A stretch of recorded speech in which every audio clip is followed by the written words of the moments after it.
هذا ابو العريف. ايه يا واجهة البلد. يا ابني هو انت دايما مخالف عن جيرانك ليه يا ابني؟ ليه بس في ايه؟ حد يزرع يا ابن الغله بالنقره وعلى حدود؟ طب ما تزرع زي زمايلك يا ابن الغله، ايه مبدوره وحلوه زي الفل ايه؟ انت طالع مخالف ليه؟ ابيض بالصلاه على النبي عليكم يا رجاله. اول حاجه الخطوط دي يا واجهة البلد انا كنت زارع بسل والارض طريه، عشان اللي انا بذره ويجي جرار يحرتها لك مش هيرضى ينزل. اسيب الارض، زرعت على قلب الخطوط يا سيدي المعلمين زي ما انت شايف اهو.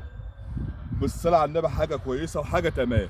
طب ماشي، طب ما هي كده برضه هتتعبك في الضم، مفيش جرار ينزل ضمها لك، هتضمها على ايدك. ايه المشكله؟ ما انا اهو وانا عويل، ما انا اشتغلها هنا.